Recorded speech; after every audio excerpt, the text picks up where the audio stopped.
Hello everyone, welcome back to Vidya Mind. Let's continue chapter 1 of class 10, that is chemical reactions and equation. In the previous session, we have learnt about chemical reaction.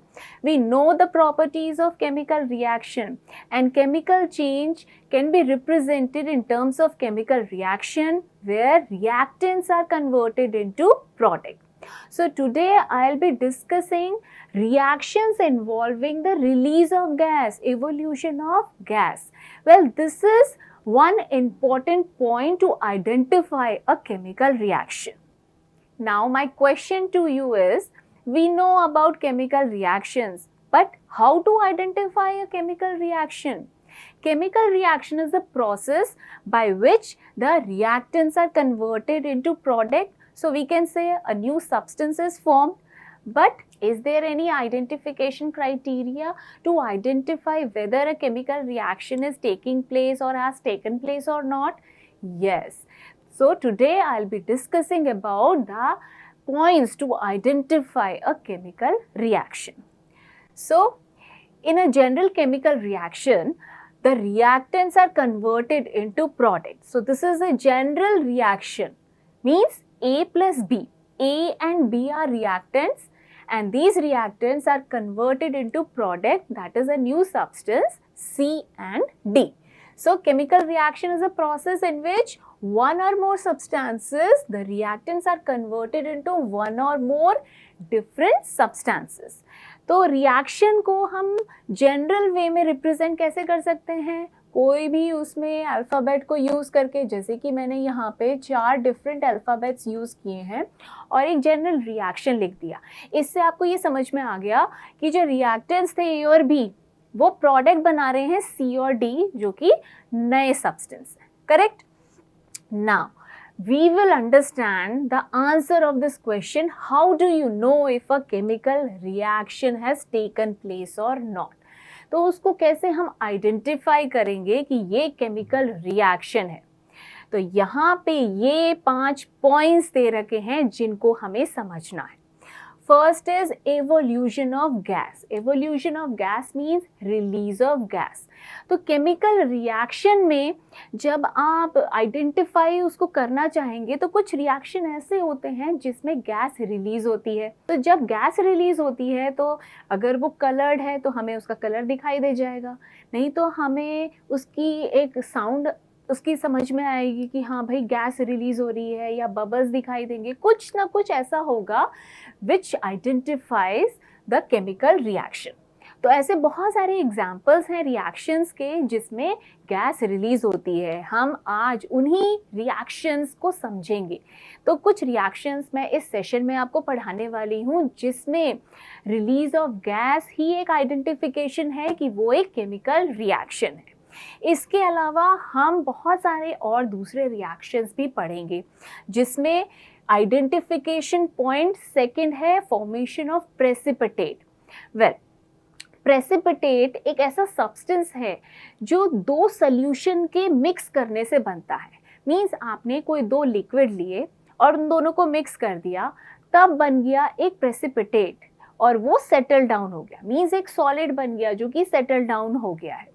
तो ये different है suspension से. हमने suspension पढ़ा है, उसमें तो already जैसे कि सैंड को पानी में मिक्स करते हैं तो सस्पेंशन बनता है. सैंड ऑलरेडी सॉलिड है, लेकिन फॉर्मेशन ऑफ प्रेसिपिटेट किसी भी केमिकल रिएक्शन में अगर बन रहा है, इसका फॉर्मेशन ये रिप्रेजेंट करता है कि ये एक केमिकल रिएक्शन है, क्योंकि उसमें 2 लिक्विड्स एक सॉलिड बना रहे हैं जिसे हम प्रेसिपिटेट कहते हैं.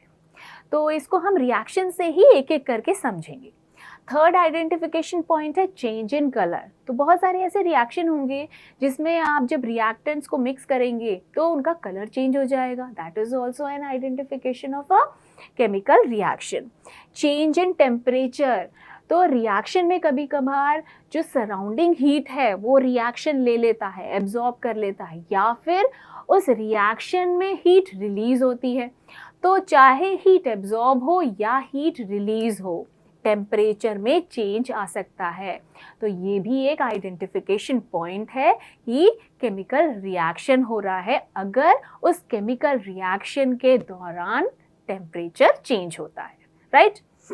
And lastly change in state. तो स्टेट तो हमें पता है, सॉलिड, लिक्विड, गैसियस स्टेट। तो अगर स्टेट में कोई चेंज हो रहा है तो वो भी एक आइडेंटिफिकेशन है केमिकल रिएक्शन का। इसके अलावा हम ओडर मीन्स जो स्मेल होती है, बहुत सारे रिएक्शन ऐसे होते हैं जिसमें हम रिएक्टेंट्स को मिक्स करते हैं तो हमें कुछ पंजेंट स्मेल या फाउल स्मेल हमें पता चलती है, तो वो भी एक आइडेंटिफिकेशन है। तो यहाँ पे ध्यान देने वाली बात ये है कि ये पांचों जो आइडेंटिफिकेशन हैं केमिकल रिएक्शन के, कुछ रिएक्शन में हो सकता है आपको सिर्फ एक चीज़ दिखे, किसी में दो दिख जाएं या किसी में ये पांचों दिख जाएं। तो हम इस तरीके से बहुत सारे एग्जाम्पल स्टडी करेंगे, राइट। तो सबसे पहले तो हम इवोल्यूशन ऑफ गैस, जो कि फर्स्ट आइडेंटिफिकेशन हम इसमें पढ़ रहे हैं केमिकल रिएक्शन का, इसको समझते हैं। अब समझने के लिए क्या करते हैं, एक एक्टिविटी समझते हैं। वेल, इस एक्टिविटी को हम अंडरस्टैंड करेंगे कि इस एक्टिविटी में क्या हो रहा है। बेसिकली इस एक्टिविटी में हम रिएक्शन करा रहे हैं जिंक का डाइल्यूट सल्फ्यूरिक एसिड के साथ। We are just understanding this activity because this involves sulfuric acid। तो इस तरीके का कोई भी रिएक्शन है जिसमें एसिड यूज़ किया जा रहा है तो वो आपको अपने टीचर्स के सुपरविजन में करना है, राइट। तो आप घर पे इस तरीके की कोई एक्टिविटी परफॉर्म नहीं करेंगे। तो बेसिकली अब हम केमिकल रिएक्शन समझ रहे हैं। इस रिएक्शन में हमें जिंक चाहिए और डाइल्यूट सल्फ्यूरिक एसिड चाहिए। सल्फ्यूरिक एसिड की बजाय हम दूसरा सब्स्टिट्यूट ले सकते हैं, कोई दूसरा acid which is hydrochloric acid भी हम ले सकते हैं। और हमें चाहिए ग्लासवेयर जिसमें हम इस एक्टिविटी को परफॉर्म करेंगे। तो सबसे पहले तो हमें एक कोनिकल फ्लास्क लेना है और इस कोनिकल फ्लास्क में हमें डाल देने हैं थोड़े से जिंक के ग्रैन्यूल्स। तो जिंक क्या है, एक मेटल है, तो मेटल के थोड़े से ग्रैन्यूल्स हमने इसमें डाल दिए। फिर हमने एक टेस्ट ट्यूब ली, उस टेस्ट ट्यूब में हमने थोड़ा सा एसिड लिया और अब हम इस एसिड को इस कोनिकल फ्लास्क के अंदर डाल देंगे। ठीक है, तो फिगर से आपको समझ में आ गया कि हमने जिंक ग्रैन्यूल्स लिए और उसमें हमने ऐड किया डाइल्यूट सल्फ्यूरिक एसिड। और जब इन दोनों के बीच में रिएक्शन हुआ, केमिकल रिएक्शन हुआ, तो इसमें रिलीज हुई एक गैस। उस गैस का नाम है H2 मीन्स हाइड्रोजन गैस। तो स्टेप्स तो आई होप आपको क्लियर हो गए। जिंक ग्रैन्यूल लिया आपने कोनिकल फ्लास्क में, उसमें आपने थोड़ा सा डाइल्यूट सल्फ्यूरिक एसिड ऐड किया। तो आपने क्या ऑब्जर्व किया, आफ्टर एडिंग डाइल्यूट HCl और sulphuric acid to zinc granule, bubbles of gas start liberating from the conical flask. तो ये एक इम्पॉर्टेंट ऑब्जर्वेशन है कि जब जिंक और एसिड के बीच में रिएक्शन हुआ तो एक गैस रिलीज हुई है बबल्स की फॉर्म में, right. The conical flask also felt hot from outside. Second observation क्या हमने चेक किया कि जो कोनिकल फ्लास्क था वो थोड़ा सा गर्म हो गया रिएक्शन के दौरान। तो यहाँ पे दो आइडेंटिफिकेशन पॉइंट हमें मिले हैं। पहला कि जो कोनिकल फ्लास्क था उसमें रिएक्शन हुआ तो एक गैस रिलीज हुई, और दूसरा आइडेंटिफिकेशन उस कोनिकल फ्लास्क का टेम्परेचर बढ़ गया, मीन्स वो थोड़ा सा गर्म हो गया। सो इसका जो रिएक्शन है, अब केमिकल रिएक्शन है तो हमें तो इसे लिखना पड़ेगा सिंबल्स और फॉर्मूलाज की फॉर्म में। तो हम कैसे लिखेंगे, हम लिखेंगे इसको zinc plus sulphuric acid gives a salt, zinc sulphate. तो ये है एक सॉल्ट, तो सॉल्ट बना और साथ में क्या बना, साथ में बनी ये हाइड्रोजन गैस जो कि बबल की फॉर्म में कोनिकल फ्लास्क से रिलीज हुई। तो रिएक्शन समझ में आया कि हमने जिंक में सल्फ्यूरिक एसिड या HCl ऐड करते ही हमें क्या मिला, एक सॉल्ट मिला और H2 गैस रिलीज हुई, right. So this activity shows that chemical reaction between zinc and dilute sulfuric or hydrochloric acid is characterized by the release of hydrogen gas. Also, a rise in temperature also occurred during the reaction. So, the reaction between zinc and dilute acid shows two changes, two characteristics, evolution of gas and change in temperature. तो इस activity में हमने देखा ना कि हमने chemical reaction को कैसे आइडेंटिफाई किया, गैस रिलीज और टेम्परेचर चेंज से। तो ये दो इंपॉर्टेंट कैरेक्टरिस्टिक हैं किसकी, जब हम रिएक्शन कराते हैं जिंक का सल्फ्यूरिक एसिड या हाइड्रोक्लोरिक एसिड के साथ। तो ज़्यादातर ये देखा गया है कि मेटल्स जब एसिड के साथ रिएक्ट होते हैं तो गैस रिलीज होती है, करेक्ट। अब ऐसे ही हम कुछ और एग्जांपल्स देख लेते हैं। Reaction between magnesium and dilute acid. तो अब हम रिएक्शन करा रहे हैं मैग्नीशियम का एसिड के साथ। तो मैग्नीशियम जब एसिड के साथ रिएक्ट करता है तो ये बनाता है मैग्नीशियम क्लोराइड, जो कि एक सॉल्ट है, और साथ में रिलीज होती है हाइड्रोजन गैस, राइट। तो इस रिएक्शन को हमने सिंपल वे में कैसे समझ लिया, like when magnesium reacts with dilute hydrochloric acid, then magnesium chloride salt and hydrogen gas is produced. तो इस फिगर से आप देख सकते हैं कि मैग्नीशियम रिबन को हमने टेस्ट ट्यूब में लिया और उसमें हमने ऐड किया हाइड्रोक्लोरिक एसिड। तो हाइड्रोक्लोरिक एसिड जैसे ही इस मैग्नीशियम के साथ रिएक्ट हुआ, मैग्नीशियम प्लस हाइड्रोक्लोरिक एसिड, यहाँ पे आपको ये बबल्स दिखाई दे रहे हैं ना। तो ये जो बबल्स हैं ये किसके हैं बबल्स, ये हाइड्रोजन गैस के बबल्स रिलीज होते हैं। तो ये एक सेकेंड एग्जाम्पल याद रहेगा।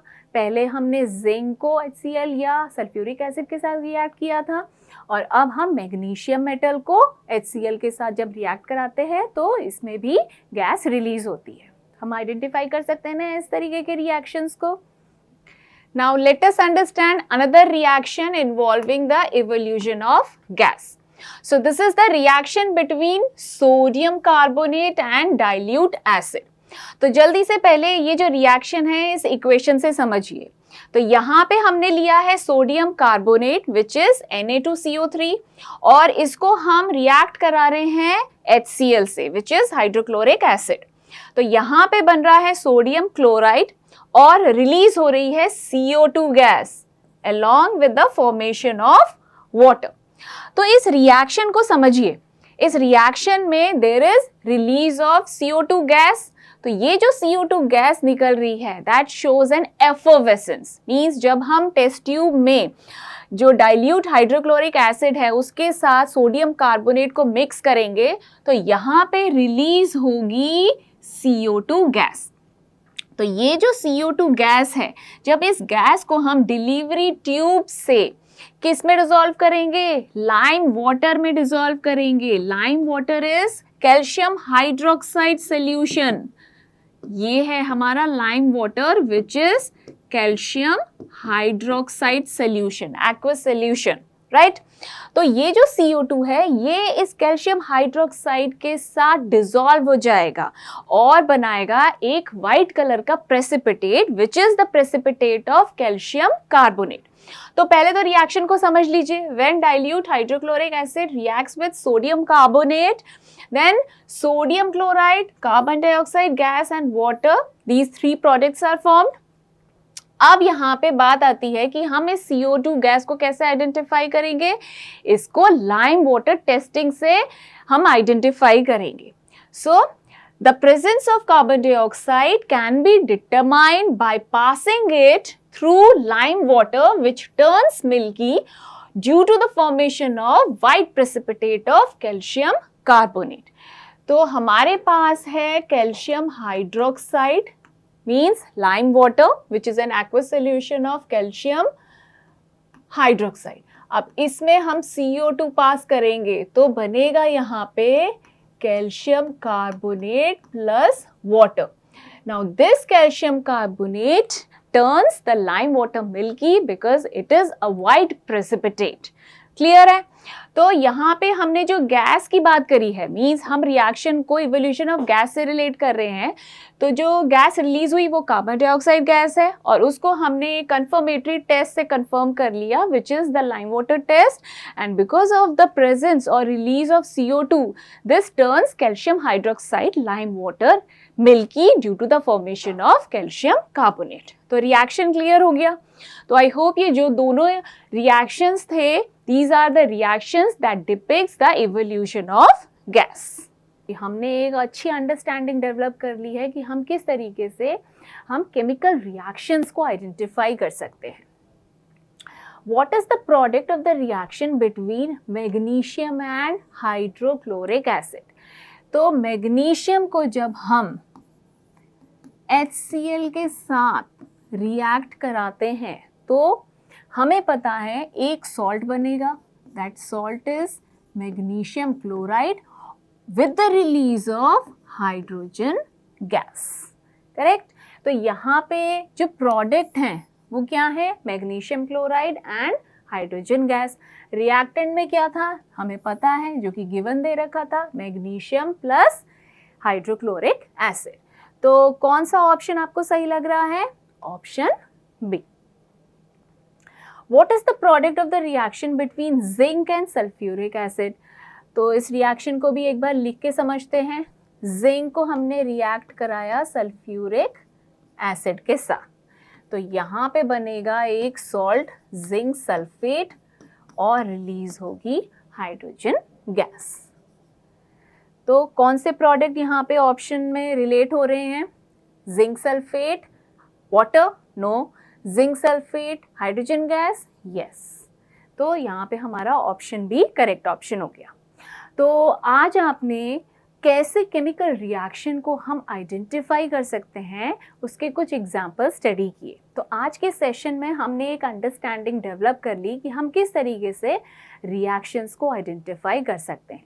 तो नेक्स्ट सेशन में ऐसे ही कुछ और आइडेंटिफिकेशंस को हम डिस्कस करेंगे with examples of chemical reaction. So till then, keep watching Vidya Mind. Thank you so much.